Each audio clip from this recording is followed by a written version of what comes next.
Welcome everybody. We will start today with Frontend Lighting Talks again. Here in the organization part, we had an amazing day living up to this. We had some technical issues, but thank you for waiting again.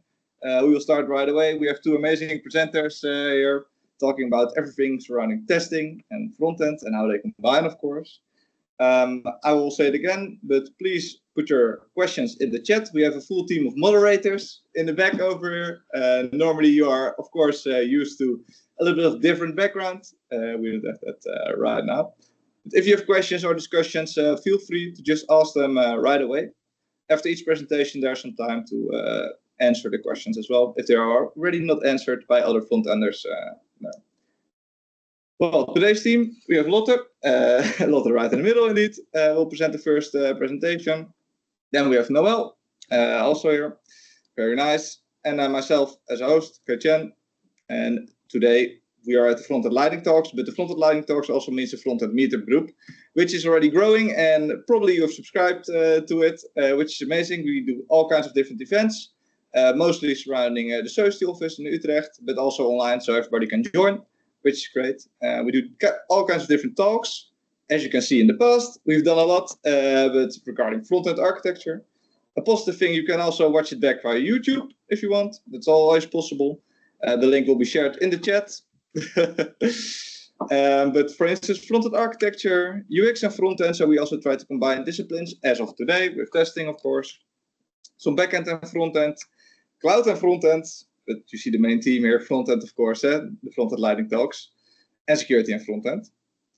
Well, this is made by developers and for developers, so this is not a recruitment or commercial talk in that sense, but we just want to say at which company you are working for. We work for Society, based in the Netherlands. We do basically everything with IT, but for now and today, of course, front-end is amazing, but also testing today is amazing as well, indeed. But yeah, we do way more cloud, also some security in there, but also on the business analysis. We do all kinds of different things, so you can look us up. And we have mostly clients in the Netherlands, the top 100 one. But that's it, because we want to talk about development and front end. So that's what we're going to do today. The timelines have indeed shifted a bit, as you notice. But the first talk Lotte will give about how front-enders and testers can alleviate basically each other's work. And after that, we have Noël with the front-end testing, the what, the why, and the how. In the end, there's of course time for extra questions, or of course, if you want, you can say, hey, I want to present next, then it's always fine to message us or say it in the chat. For another topic, probably AI related, can also be a next fun one for the next time. But we're not talking about AI today, or maybe in the testing, I don't know. We're going to start with Lotte. So Lotte, take it away. You can share your screen, and you can start your presentations, and give a small applause for Lotte via the emoticons. That would be nice.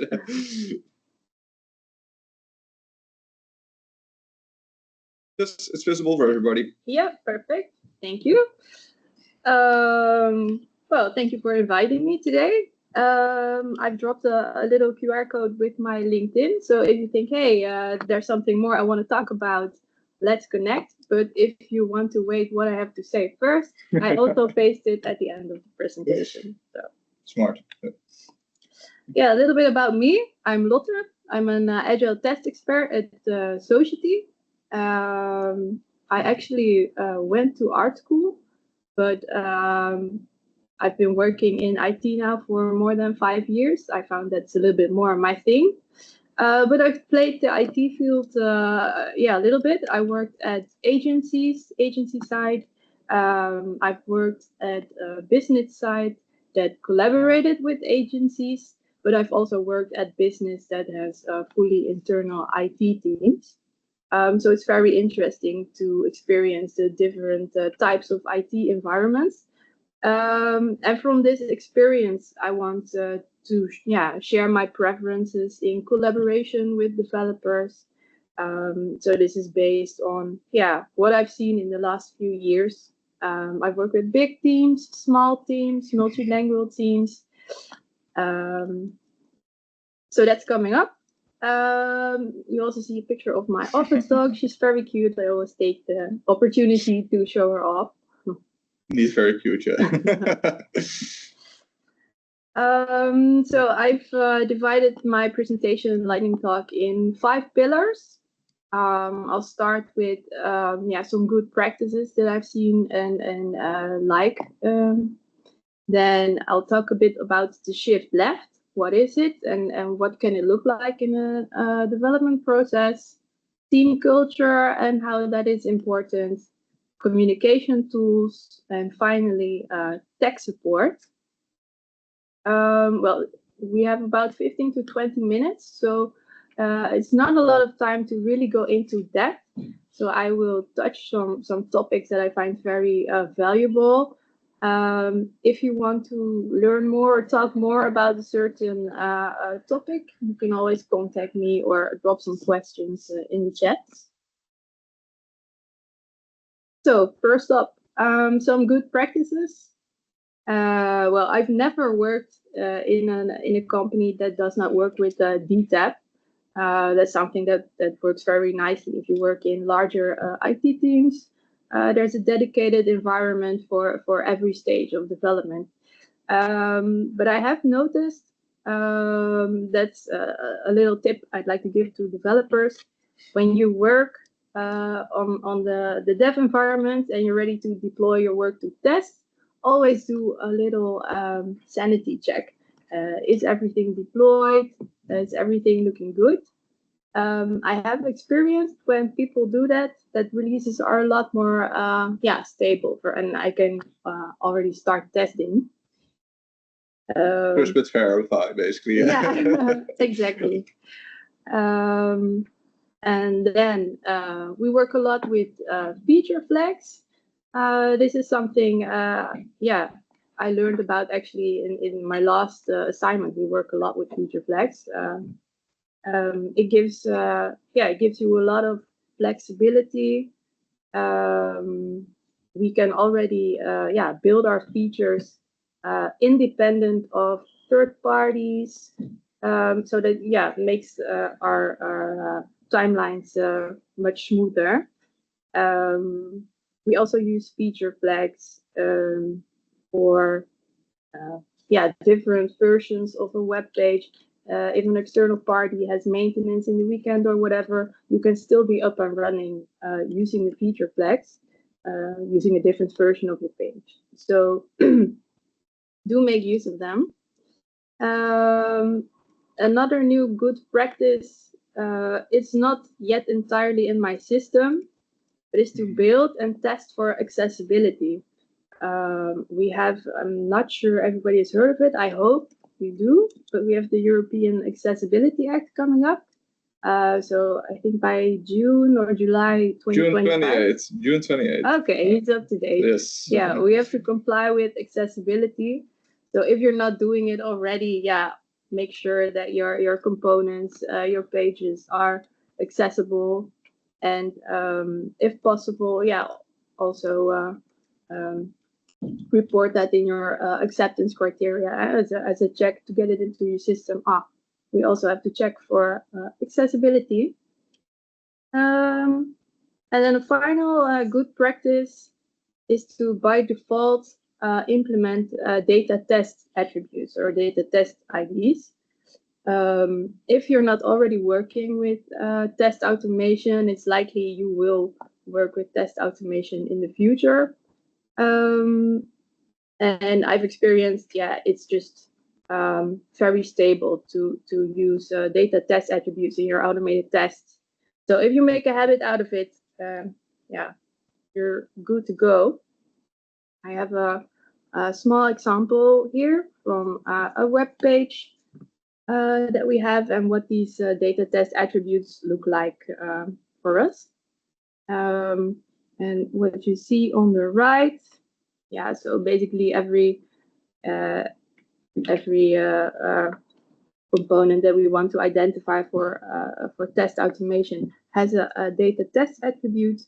And you also see a component that we actually don't see. So a validation message, for example, you're not allowed to fill in higher or lower salary.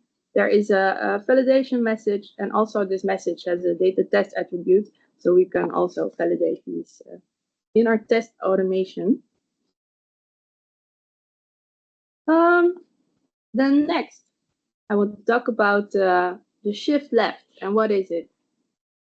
Well, it basically means that you start testing earlier in the development process. So in the days of waterfall, you have an analysis phase, development phase, and eventually by the end of the project, deadlines coming up, maybe we do a little bit of testing. Well, you can imagine if there's an anomaly or a bug found at this stage, it's quite costly to resolve it. Sometimes it has to go back into analysis, then dev again, it has to go to the DTAP and back in test again. So of course, it would save a lot of time and effort and cost eventually if these anomalies would have been found at the beginning of the project. So, for example, in the specifications. So this is basically the shift left, and we want to involve testers and the whole DevOps teams actually to start focusing on the quality and testing requirements as early as possible. So this means practically to review requirements, and also we can review pull requests. So for especially in frontend, doing a pull request can be a bit intimidating for certain testers because we're not always very technical or very smart with code. But especially in frontend, there's a lot of situations where we can already test a lot in the pull requests. For example, the texts. It's quite often there's an issue there. Validation messages. If we can already view these and verify these in code, it saves a lot of time, because if we have to go check this in the front end when we're logged in, you need different types of situations, test data. This will cost much more time to validate these messages. So. There's one question in the chat, if you're okay with answering it right now. Yeah. Basically, the question is that test-driven development, so the shift left mentality, or is there some more nuances to it? It overlaps, but not exactly. Yeah, we could talk about that some more. Yeah. Sure. Yeah. Thanks. About the shift left, I have a situation in my current assignment. I work at Loyalis, where I think this is a good case study of what this shift left could look like. In the companies I've worked with, there are a lot of different formats for how we do refinements.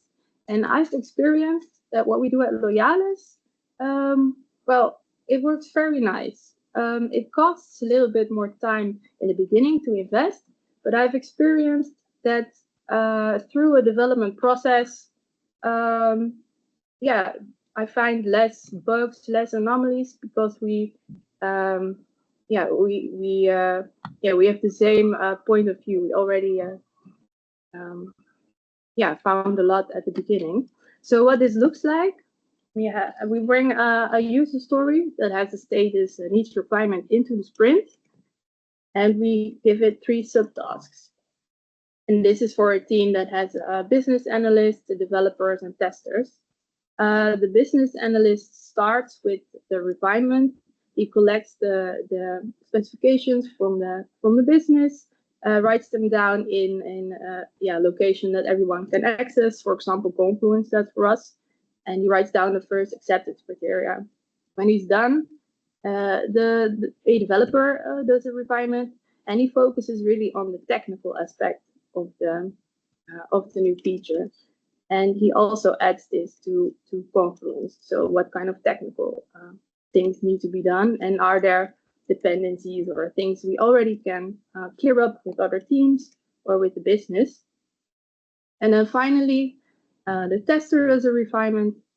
And we look at both the business analyst's information and also the technical refinement, which gives us already quite a clear picture of how a feature is going to be developed, what could be technical difficulties, etc. So if you struggle with a refinement process at your work, This is very interesting to try out. Yeah, seems interesting. Have you heard feedback from other frontenders in your team, or are they also happy with it? Well, we haven't discussed all the ways, but yeah, I think everybody likes this way. Yeah. Nice. Okay, good. Yeah. Yeah, and for good collaboration, good communication is also very important. So I'm very pro, good team culture. Be open about the issues you're facing. So this means technical limitations. Sometimes, you get a bit of tunnel vision, but we can solve a technical issue with less technical issue. Maybe a certain text or a link can already solve a problem. And we still have different expertises, different ervaringen, experiences. Yeah.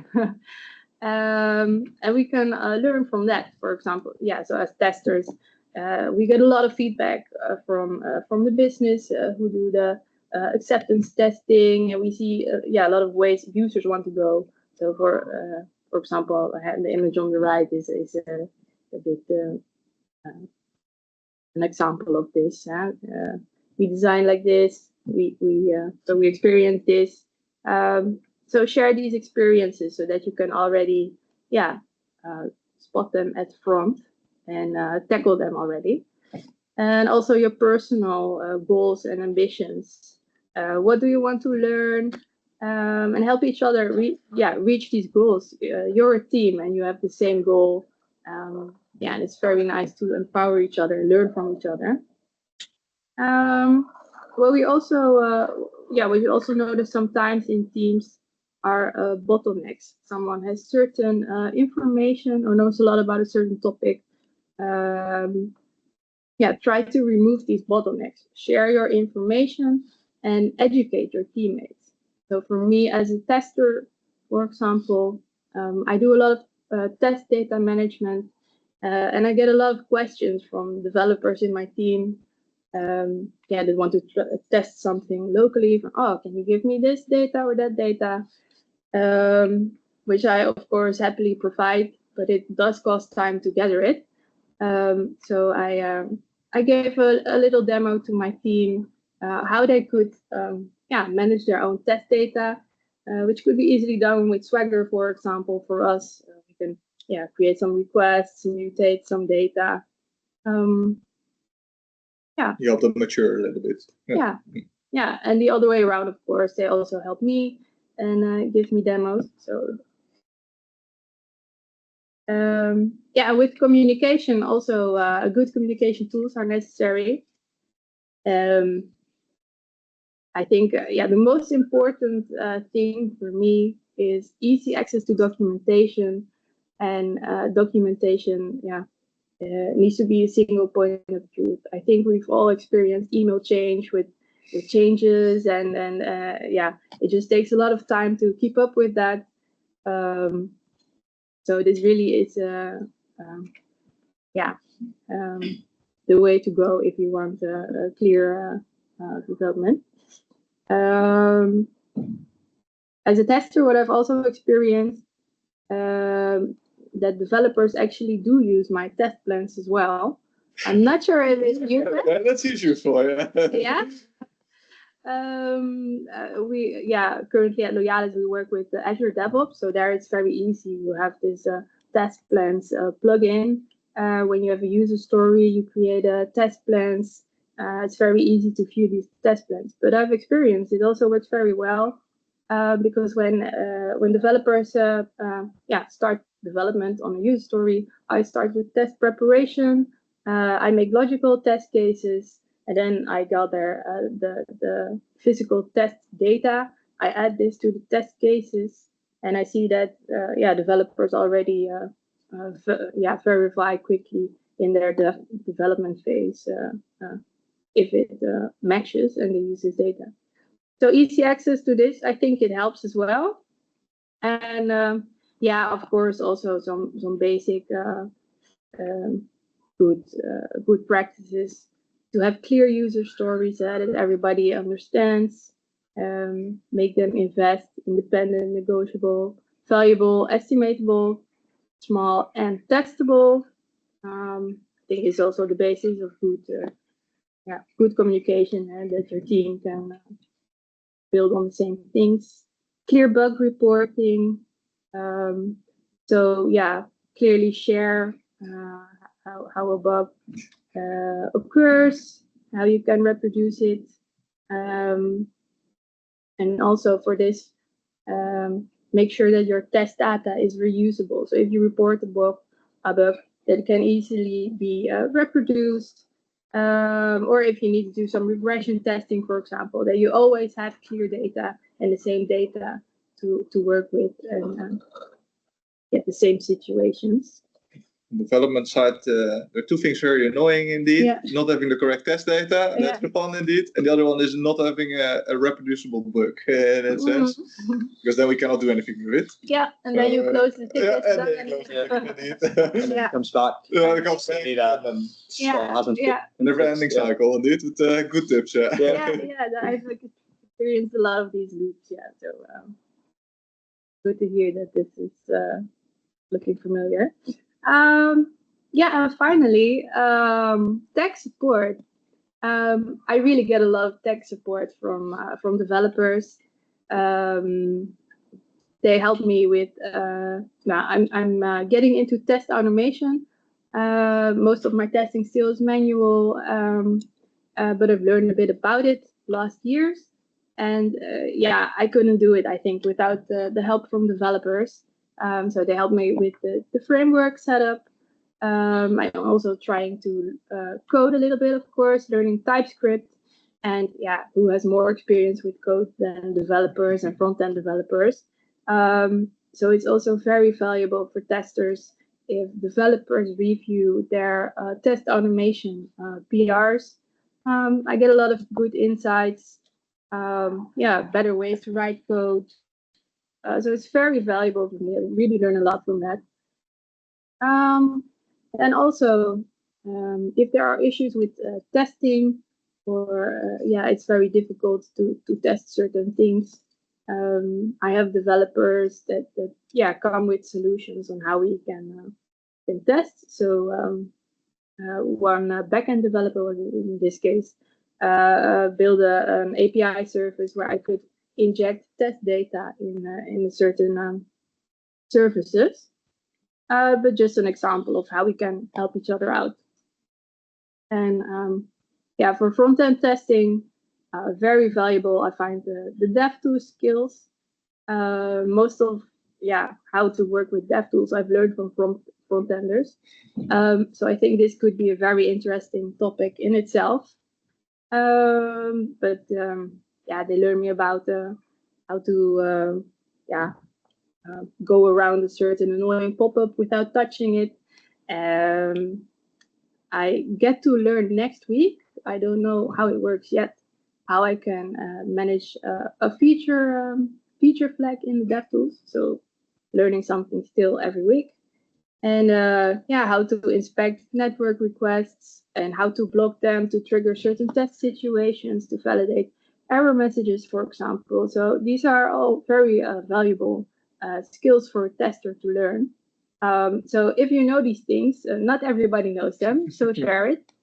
So I'm also very curious. This is a question for everyone that's watching. What else do you use in the DevTools or somewhere else? And it could be interesting. So let me know. Nice. There's also one question from Emil. In your opinion, can you be a good tester without development knowledge? I think you can be a very good tester without development knowledge, because eventually you deliver a product for end users, and they don't have development knowledge. It's just about getting in the mind of your end consumer and preserving their expectations and their wishes. And I think you can do that without being a developer. But of course, it's very handy depending on how technical you're testing. Different types of skills are necessary. yeah, so that's briefly some of my experiences I've seen and have my preferences for in the last years.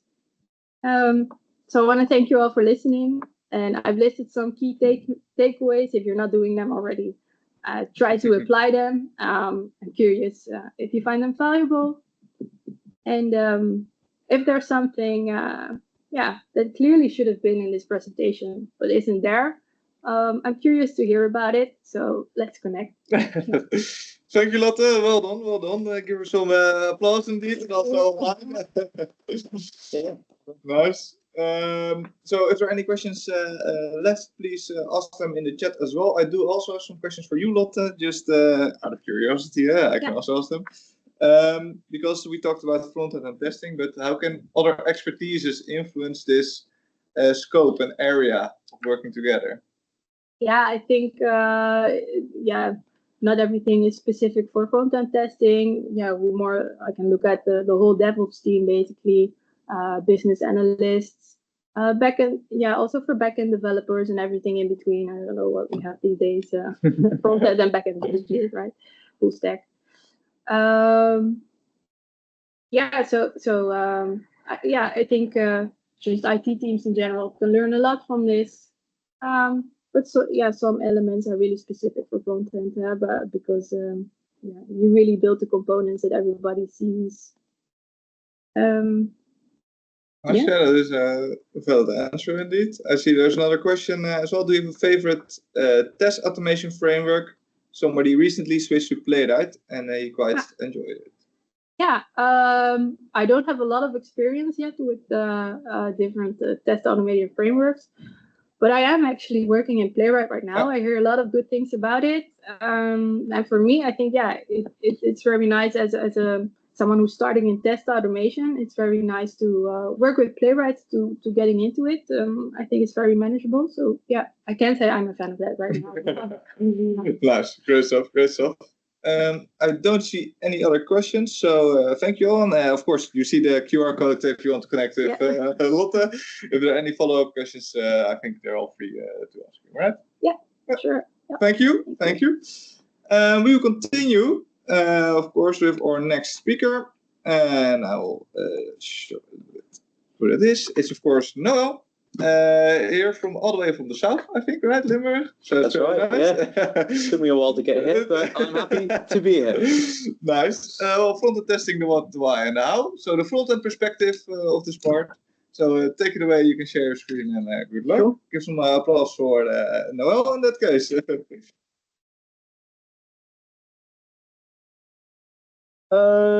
So let me check. You should be able to see my screen right now. Yeah, exactly. All right. So welcome everyone to this presentation about front-end testing, the what, why, and how, which is, as the subtitle says, a first introduction to unit testing and end-to-end testing from a front-end developer's perspective. So first of all, a bit about me. My name is Noël Herwig. I am 26. I have been part of Society for more than 3 years now as a media front-end developer. I am from the most beautiful city of the Netherlands, namely Maastricht, but I am currently in assignment in Groningen at OCLC, which is a story for another time. I am also part of Scouting Nederland, and I have been so for more than 50 years. I have visited also 45 countries up until now. I have a great passion for traveling, and people that know me best also know that I have a great passion for delivering quality, which is why I am giving this presentation in the hopes that I can inspire you to find new ways of delivering quality at your client. So what are we going to talk about? Well, since this presentation is called the front-end testing, what, why, and how, wouldn't you know, this is exactly what we are going to talk about. First, I will discuss unit testing, what it is, why you should do it, and how to do it properly.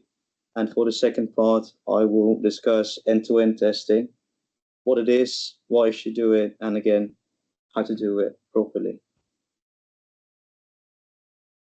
Before we start, there are two keywords I would like to highlight. The first is TMAP, which is short for Test Management Approach, which is a software development framework developed by Society to develop quality at speed. I will throw that around in this presentation multiple times, just so you know.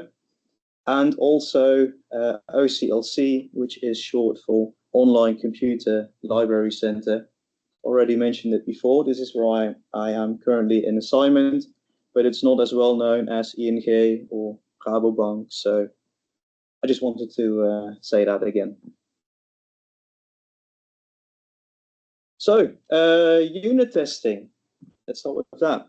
So unit testing is testing the smallest units of code to verify that the implementation does what it intends to do, and also keeps working as intended. So let's imagine that you are a front-end developer working on a password field, and we have to implement the following three requirements. So a password is considered valid if it's at least 8 characters long, the password contains at least one uppercase letter, and the password contains at least one number. So you do your work, you write your unit tests in between, and in the end, you can use those unit tests to verify that the requirements are adhered to. So imagine my secret password does not contain a number, so one of the tests failed. Password 123, that bit is short, so that also fails. If we use a valid password like my secret password 123, you see that all the unit tests are now green. In the end, both your actual code and your unit tests get added to the main project. For example, the project I am currently working on at OCLC has over 5,000 of these unit tests. So why should we do it? Well, according to TMAP, unit testing is a very important quality measure that supports the IT delivery objective to deliver quality at speed. You work on something and then you can use your unit tests to verify that it works as expected. Additionally, OCLC says unit tests are like a contract between you and your application. This is how it works and how it should work in the future. Because you could imagine that you are working on a new feature and then an existing unit test fails. It happens. And this is the moment that you, as a developer, should pay attention if you haven't been doing so already, because this has impacted a critical functionality, or in other words, you have caused a bug. So you can then take the necessary steps to either fix that bug or update your tests if needed. Or als Lotte wil come and find you as a tester. You don't want that, no. Should you write unit tests? Well, the short answer is it depends. Unit tests have many advantages. You have a fast feedback loop to verify code changes. It can be considered a safety net for your code. We know that it works. It reduces costs and technical debt. It can be applied as a regression test. It's the basis of test automation, and it facilitates easy change verification during maintenance. Of course, there are also some disadvantages, especially at the start. It does take time to master properly, and sometimes you feel as if you could have spent your time better working on actual features. So I would personally say that unit tests are particularly beneficial to business critical applications, enterprise projects, and long-lived applications, because in these scenarios, unit tests or good unit tests pay off more than what they cost. In other scenarios, such as proof of concepts, they are often short-lived, their requirements change a lot, it depends if you should write unit tests or not. Depends on multiple factors. Also for personal projects, as an example, I was once working on a personal project that was like a kind of roll call app for my Scouts group, where we would track which children were present at what time, and I was writing all these unit tests for it. But in the end, I realized that only maybe 5 people were ever going to use it, and still I was writing all these unit tests. And of course, you could argue that now you have a well-tested small-scale app, which is true. But I don't know about you, but I only have 24 hours in a day, so it depends. And yeah, so I would say for short-lived applications, personal projects, it depends.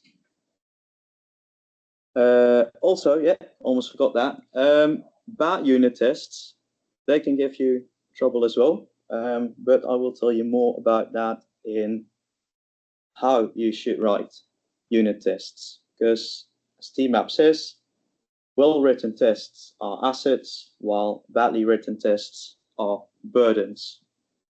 If your tests are not good, they will impact your workflow in a negative manner, and we don't want that.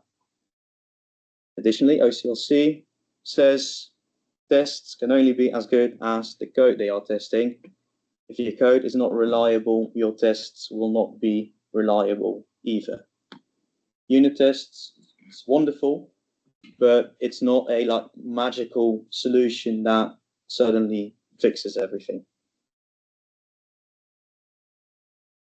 As typical to front-end development, there are a million different tools that all do basically the same. Which one is the best usually depends on the context and your personal preference. In this case, I will highlight the 2 tools I am most comfortable with, which are Jasmine and Karma. So Jasmine is a testing framework which helps writing unit test cases by providing structure, assertions, and other helpful tools. Basically means that it has everything out of the box to get ready with unit testing. And additionally, we have Karma, which is a test runner. So that means it actually executes the tests that were written with Jasmine. And the end result you can see on the right part of the screen there. You see every green dot at the top, that is a successful unit test. And at the bottom, you can see the description of all of those unit tests. So let's take a deeper look into the test structure itself. There are certain keywords I would like to talk about. The first one is describe, which is used to group different unit tests together. In this example, I am yet again using the example of the sign up field, or the password field, sorry. We have it, which is used to define a single unit test. It usually starts with should. And we also have expect, which does the actual assertion to check whether or not a certain outcome has been achieved. We also have the AAA pattern, which is the most common way of structuring unit tests. And it works by first arranging all the necessary elements for a unit test to run. We then act on the target behavior. And lastly, we assert the expected outcomes to see if a unit test has either failed or passed. In the top example, you can see some comments I left there, where you can see the 3 different sections. And in the bottom unit test, I've actually just removed the comments. You can still see where one section starts and ends and where the next one starts and ends. So how can we write good unit tests? Well, we can do this by applying the first U principle, which stands for fast, isolated, repeatable, self-validating, timely, and understandable. I will not dive too deeply into this, but it basically all boils down to the same. Make sure that your tests are of good quality as well. Again, well-written tests are assets, while badly written tests are burdens. I can't stress this more than enough. So yeah, the second part of this presentation, end-to-end testing. What is it? Well, end-to-end testing is used to test whether the complete system workflow is performing as designed from start to finish, or in other words, end-to-end. So I thought the best way to explain this was to actually compare it to unit testing. While unit testing focuses on the isolated units, as we have stressed before, end-to-end testing focuses on the full workflow. Because of that, it is usually run in a browser with actual user interactions, while unit testing is usually run in a test runner. You can imagine, since it handles user interaction, it does run a bit slower because it actually runs in real time, while unit tests are faster since it only tests isolated code. The last difference is that with end-to-end testing, we often have longer test chains to actually simulate real user behavior, while unit tests are often small and short. So again, we have the same example. And in this case, we should have the password field show the correct validations. We need the user can use the sign up. We can use the sign up functionality, and the end user should navigate to the home page after signing up. So with unit tests, you would have 3 different scenarios that you test, but TMAP actually encourages you to change multiple scenarios like this into one, so that it actually mocks real user behavior. For example, a user could first enter the wrong password, then undo their changes, then enter the correct password, and so on. So why should we implement end-to-end testing? Well, end-to-end testing, as described by TMAP, is essential because it ensures that the entire system functions correctly from a user perspective. And OCLC's quote ties nicely into that. They say, end-to-end testing helps to identify and resolve issues, user interactions, before they reach our users. Primary users of OCLC are librarians, so they often have to do complex workflows, and they want to make sure that each one of these complex workflows works as intended. You can kind of see a pattern here, but should you write unit tests? Again, the answer, it depends. End-to-end testing, again, it has many advantages. It ensures that the entire workflow functions correctly, helps to identify critical defects, verifies that different components work together, and it ensures that new changes don't impact existing features. Same as with unit testing, at the start, it can be quite a steep learning curve. And again, you feel as if you could have spent your time working on something else. So again, it depends it depends on the type of application that you're working on if you should write end-to-end tests. Again, business critical applications, enterprise projects, and long-lived applications, in my opinion, they benefit the most from end-to-end testing, because in these cases, good end-to-end tests pay off more than what they cost, just like unit tests. You need to convince the business of that as well.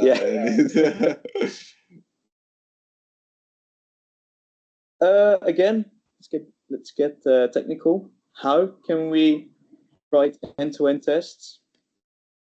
TMAP says end-to-end tests can prevent financial and material damage, as well as damage to the company's image. Additionally, OCLC says units of code can be tested, but for end users, it is crucial that the entire system delivers what they need. when the tests are good. So let's see how to do that properly. Again, there are a bunch of different tools that you can use. Which one is the best often depends on the context. For this example, I will use, again, the tool that I am most comfortable with, which is Cypress. So Cypress is a testing framework that runs directly in the browser that provides structure, assertions, and other helpful tools. So basically, just like Jasmine. The only difference is that while Jasmine needs a dedicated test runner, Karma, Cypress runs directly in the browser, so you don't actually need that. And on the right, you can see what Cypress actually looks like. So the right part of the window, that is the actual application that I am working on at OCLC. And on the left of that, you can see all the different scenarios that we test. You can see green check marks in front of each of the scenarios. So in this case, all is well. One of the things I struggled a bit with when I first started writing end-to-end tests is what to test. And one of my co-workers at OCLC actually gave me the helpful tip to take a look at the acceptance criteria of a feature to make sure that you're not forgetting anything. So just keep them next to you and use that to write your end-to-end tests. Yeah, collaborate indeed, for instance, with Lotte as a tester. Oh, with Lotte, but I can imagine that you don't always have a personal Lotte by your side. Yeah. In that case, the acceptance criteria are a substitute, I would say. Again, let's take a look at the code itself. You will notice that two of the keywords are the same. We use describe to group different end-to-end tests together, and we use it to define a single end-to-end test. But now it gets exciting because now we have should instead of expect, but essentially it does the same. It asserts whether or not a certain outcome has been achieved. And in this case, we also yet again see the AAA pattern, where we first arrange all the necessary elements for an end-to-end test to run.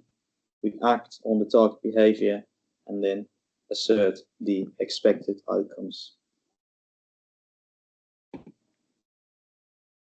So that's it, basically.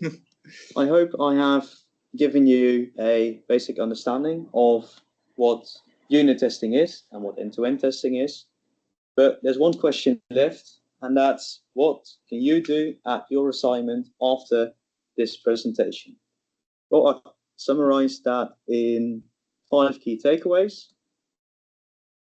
Number 1, unit testing and end-to-end testing are key elements to deliver quality at speed. I hope I made that clear by now. Number 2, good unit tests pay off more than what they cost. Despite the initial learning curve, you will notice that you will get quicker and better the more you do it. Number 3, well-written tests are assets, while badly written tests are burdens. Make sure that the quality of your tests are good as well. Number 4, use best practices to make sure that your tests are good quality. If you're not sure how to do something, ask for help. You can ask me for help, who knows. And number 5, spread the word about front-end testing. If this presentation has convinced you, please tell others. And if they are not convinced, please send them to me and I will convince them for you. And with that, I would like to give the word back to you, Christian. Yeah, thank you, Noel. Great, well done. There are a few questions in the chat for you. So I'll read them out loud so you can answer them. About the testing frameworks, did you ever implement one on previously written code? So there were no tests before, and that you need to try and implement testing on that case. And how did you manage that? So I kind of had this scenario once before, where we had an application, but there were no end-to-end tests yet. And what we did was because I was still starting out with end-to-end testing as well. Someone else actually set up that project, but only a small part of that project had already been tested.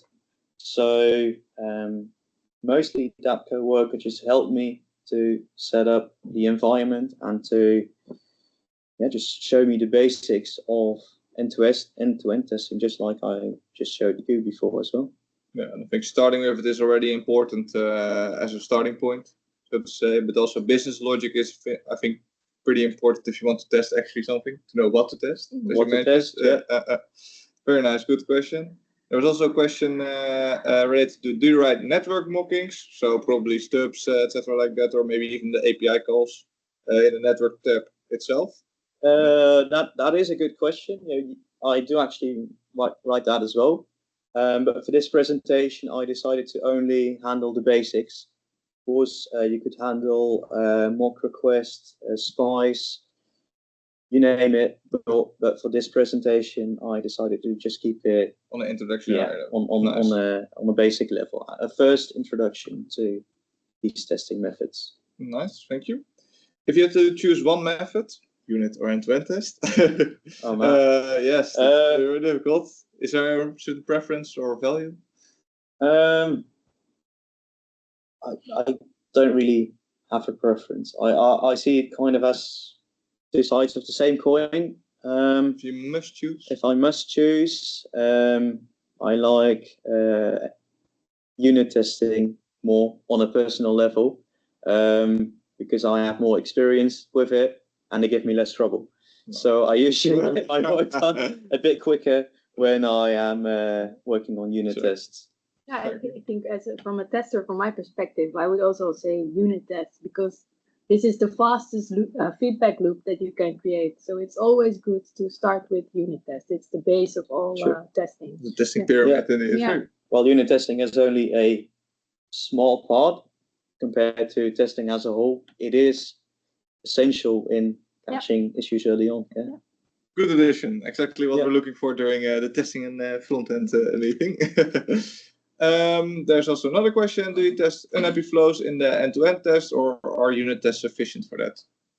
Well, you should absolutely test unhappy flows as well. Again, I didn't have the time to show everything, but I can tell you that in my assignment, we do test error handling and so-called unhappy flows as well, because these are user interactions. That could happen. A user could get an issue with the network, or the API might not be available for whatever reason, and they should still see the proper system messages to help them alleviate that situation. Yeah. Great. So please test that as well. I think test is the key word. Well, we will start rounding it off because we're nice on time. So thank you both. In that case, last words for our meetup group, which you are part of course. Feel free to chat in the group as well, or in the Teams chat. We try to do this kind of sessions each 2 months on the basis, and feel free to share the word as well, or if you want to present, that's also possible, of certain topics. So take your spot. We try to give an informal, inspirational session. I hope we also did that today. I think it went great with the two lovely speakers. So if there are questions for them, contact them. That is fine. If you have questions for us, also possible via the chat or via the meetup group. And with that, I would like to close the session and wish you all a very nice evening. Thank you all.